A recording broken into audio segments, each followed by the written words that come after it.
Bonsoir et bienvenue à cette deuxième rencontre d'une vie motivée par l'essentiel.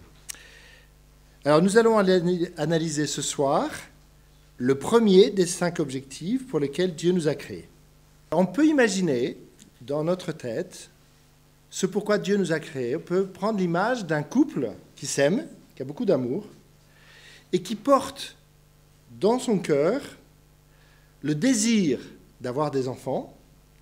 Et il y a déjà dans ce couple de l'amour pour les enfants qui ne sont pas encore conçus. C'est ce qui se passe dans le cœur de Dieu. Tout commence avec l'amour de Dieu.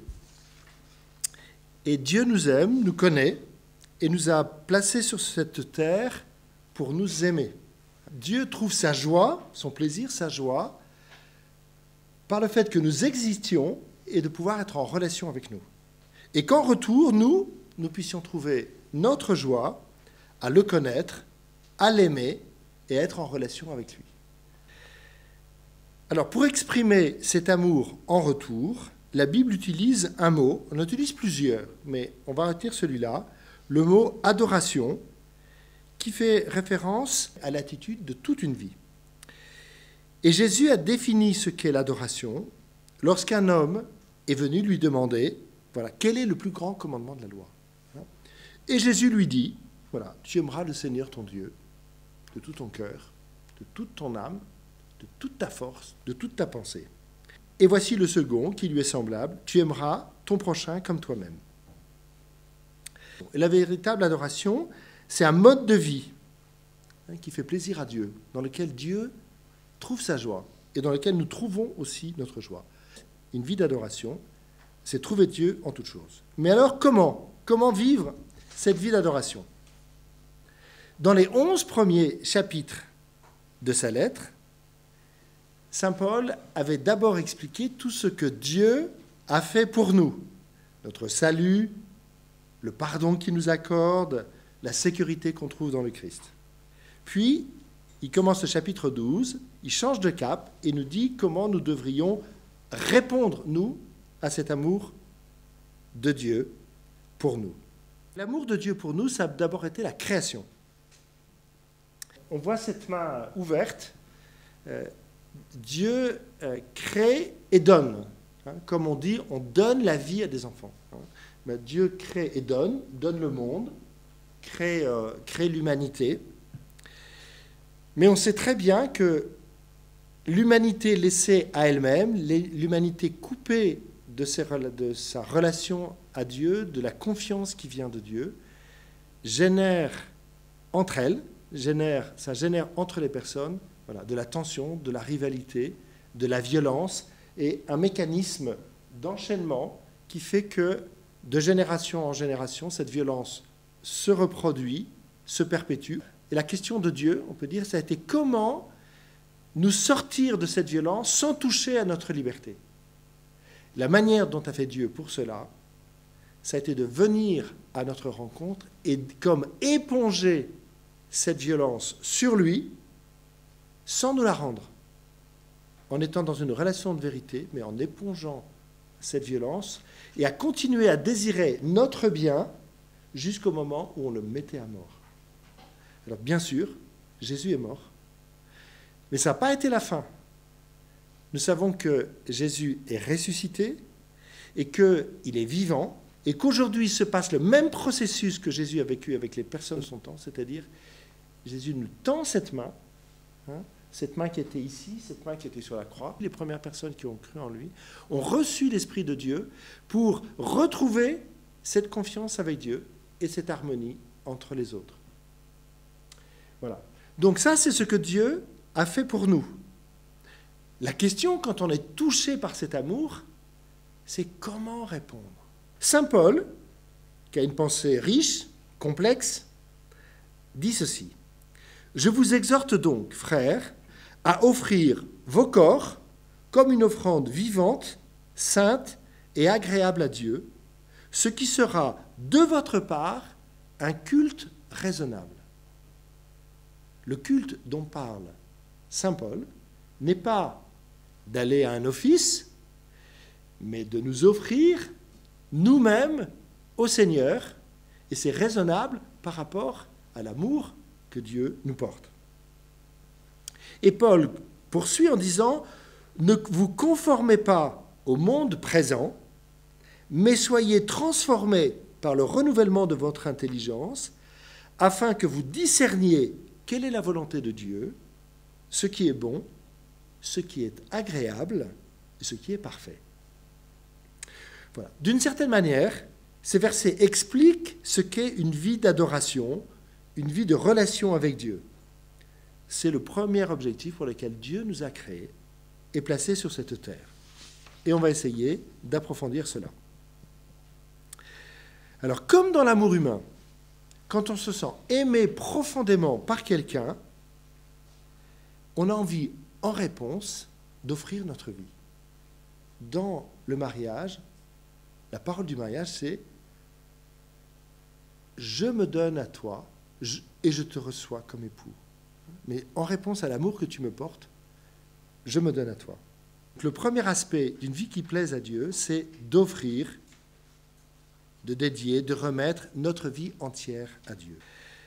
Ce qui veut dire vouloir faire la volonté de Dieu par amour, avant même de savoir ce qu'il va nous demander. Quand on aime quelqu'un, on lui dit « J'irai au bout du monde avec toi ». Pas « J'irai avec toi si tu m'as dit exactement où, par où on va passer ». Quand on aime vraiment quelqu'un et que cette personne, on perçoit qu'elle a de l'amour pour nous, notre confiance est une confiance a priori. Nous sommes invités à nous donner entièrement à Dieu, entièrement, à Dieu notre Créateur, en disant « Seigneur, je veux vivre pour toi, pas pour moi. Je veux vivre ton dessein, ton projet d'amour pour ma vie, pas le mien centré sur moi. »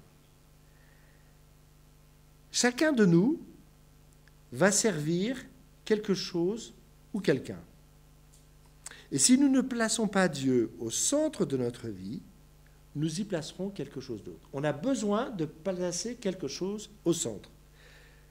Donc, c'est soit quelque chose qu'on possède, il y en a qui mettent au centre leur voiture, leur maison, leur bateau, leur travail, leur carrière. Je peux mettre au centre une relation, je peux mettre au centre l'argent, ou je peux mettre au centre mon nombril, moi-même. Et de mettre au centre autre chose que Dieu, de mettre au centre de notre vie autre chose que Dieu, c'est la source numéro 1 des stress qu'on peut occasionner dans nos propres vies. Alors, maintenant, je voudrais évoquer avec vous 4 caractéristiques de cette relation. La première caractéristique de l'adoration, c'est que c'est une consécration volontaire. C'est comme dans un mariage. Pour qu'il y ait un mariage, il faut qu'il y ait 2 oui.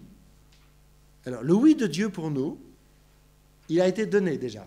Mais il y a notre réponse. Et si vous n'avez pas ce désir de vous offrir, c'est peut-être que vous n'avez pas encore vécu, vous n'avez pas encore compris à quel point Dieu vous aime. Mais ce n'est jamais trop tard. Alors la deuxième caractéristique de cette consécration, première c'était volontaire, la deuxième c'est qu'elle est concrète. Saint Paul, dans son exhortation, dit « Offrez votre corps », pas simplement votre esprit, vos pensées, mais votre corps, ce que nous sommes concrètement. Saint Paul, dans un autre passage, non plus aux chrétiens de Rome, mais aux chrétiens de Corinthe, « Ne savez-vous pas ceci? Votre corps est le temple du Saint-Esprit qui est en vous et que vous avez reçu de Dieu. Et vous n'êtes pas à vous-même, car vous avez été rachetés à grand prix.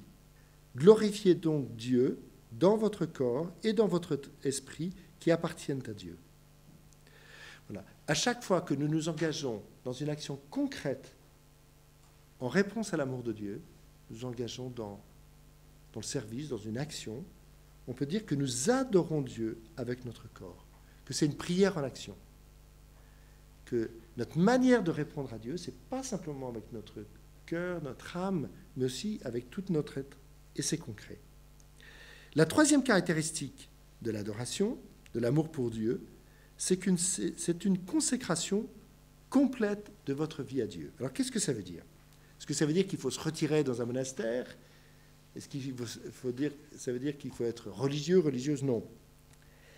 Mais la Bible dit, offrez vos corps comme un sacrifice vivant.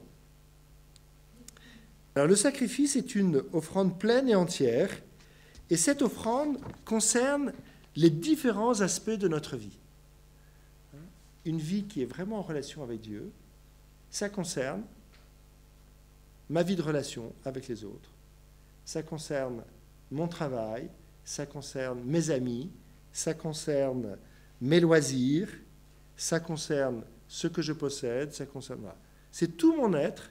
Lorsqu'on est touché par l'amour, lorsqu'on s'engage dans une vie de couple, c'est tout l'être, c'est toute ma vie que j'engage avec l'autre. Et bien avec le Seigneur, c'est pareil. Cette consécration s'inscrit dans le temps. C'est-à-dire que ce n'est pas seulement une fois, je vis un acte d'offrande de ma vie, comme ça pourrait être le jour du mariage, avec mon conjoint, je m'engage, et puis après je lui dis ciao, voilà, c'était une belle célébration, c'était bien, et maintenant chacun chez soi. L'adoration se vit aussi dans les sacrements, au moment du baptême, par exemple, lorsque nous reconnaissons Jésus comme Seigneur, nous lui remettons notre vie, mais ça se vit aussi à chaque culte, à chaque messe, en réponse à Jésus qui se donne dans l'Eucharistie. Nous sommes invités à nous-mêmes nous donner avec ce que nous vivons à ce moment-là, dans notre quotidien, notre travail, ce qui nous préoccupe ou nos projets. Nous sommes invités à tout remettre au Seigneur et à l'accueillir. Cela aussi est un acte d'adoration.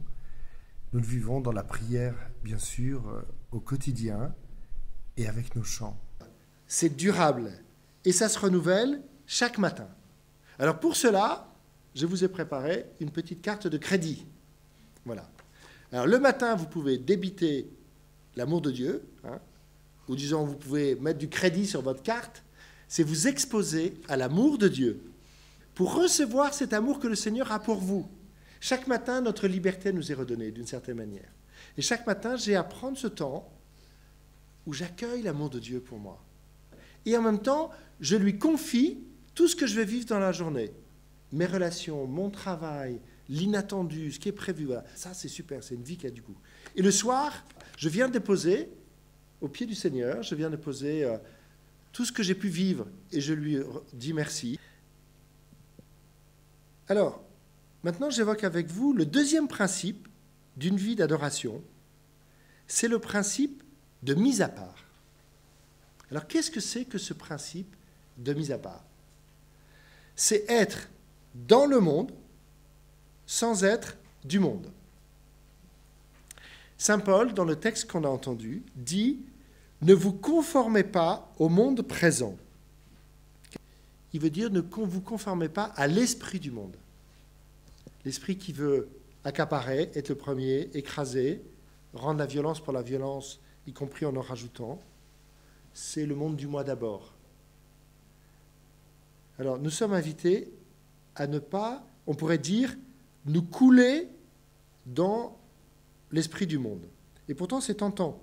La pression de l'esprit du monde sur nous, elle est grande. Mais ça ne veut pas dire que, parce que tout le monde le fait, que c'est bon.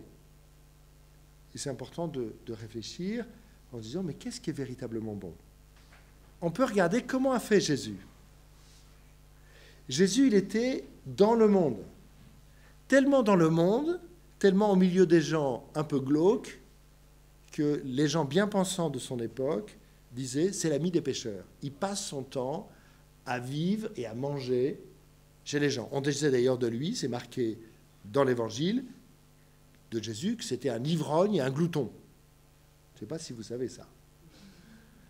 Voilà. Alors, ça veut dire que Jésus était avec les gens. Il ne s'est pas mis à part, il était avec les gens. Mais en même temps, Jésus a vécu selon l'Esprit de Dieu. Et on sent dans des quantités de situations Jésus a une position particulière, d'ailleurs, qui étonne les gens. Jésus, souvent, dit cette parole, on vous a dit et moi je vous dis. Voilà. Il y a l'habitude et moi je vous dis. Et en même temps, Jésus est au milieu des gens. Donc, nous sommes invités à ne pas nous conformer à l'esprit du monde et à vivre selon l'esprit de Dieu. Alors pour cela, on va aborder un troisième aspect de la vie d'adoration qui est le principe de la transformation. Saint Paul dit « Soyez transformés par le renouvellement de votre intelligence ». Alors qu'est-ce que vous pouvez entourer le mot « transformer » dans vos livrets? Alors l'adoration nous transforme toujours. Plus nous nous tournons vers Dieu, plus nous nous ouvrons à l'Esprit de Dieu au quotidien, pas seulement une fois, au quotidien, plus notre vie s'en trouve transformée. Et on peut dire que nous passons d'une vie de larve rampante en magnifique papillon. Alors quand nous nous ouvrons à l'Esprit de Dieu au quotidien, l'Esprit de Dieu nous met en relation avec Dieu. Et nous voyons alors avec son regard. Son regard. Il y a quelque chose qui se change en nous. C'est l'œuvre de l'Esprit de Dieu. Ce n'est pas seulement parce que je sais qu'il faut faire ça ou pas ça. Ce n'est pas une question de morale. C'est une transformation intérieure de notre être et de notre regard. Et nous voyons avec son regard et nous pouvons discerner ce qui est conforme à sa volonté et en même temps avoir la force de l'accomplir. Il ne s'agit pas seulement de savoir, mais aussi d'avoir la force de l'accomplir. Le Seigneur transforme notre regard et notre désir. Saint Paul dit « Soyez transformés afin que vous discerniez quelle est la volonté de Dieu, ce qui est bon, ce qui est agréable et ce qui est parfait. » Et je vais m'arrêter sur ces trois éléments. Une vie d'adoration, une vie en relation avec Dieu et une vie bonne, une vie, on peut dire, de haute qualité. Lorsque je fais cette expérience de l'amour de Dieu, lorsque je lui remets ma vie, lorsque j'accueille en moi son esprit, il y a une espérance qui naît dans mon cœur. C'est une vie bonne, c'est une vie passionnante. Paul parle aussi de ce qui est agréable. Une vie d'adoration, une vie en relation avec le Seigneur, c'est une vie agréable. Lorsque on s'ouvre, on dit ce oui, ça dégage un espace et ça nous remplit de vie. Et vous savez que le mot enthousiasme, une vie enthousiaste, c'est ce qu'on a envie de vivre. Enthousiaste, ça veut dire entheos, en Dieu. Celui qui a dit oui, voilà, il est enthousiaste. Et puis, le troisième point, cette vie d'adoration, cette vie en relation avec Dieu, Paul dit c'est une vie parfaite. Alors, qu'est-ce que ça veut dire parfaite? On pourrait dire aussi le mot complète, pleine. Je sens que je suis dans une plénitude parce que j'ai répondu à l'appel. C'est ce pourquoi je suis fait. Je vais terminer par cette prière.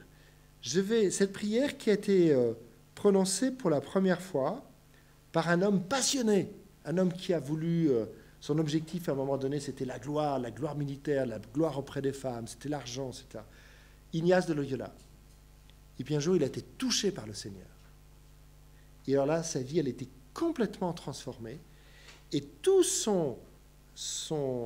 après son être a été de chercher, de trouver Dieu en toutes choses et d'orienter toute sa vie pour qu'elle soit habitée par l'Esprit de Dieu, habitée par le Seigneur.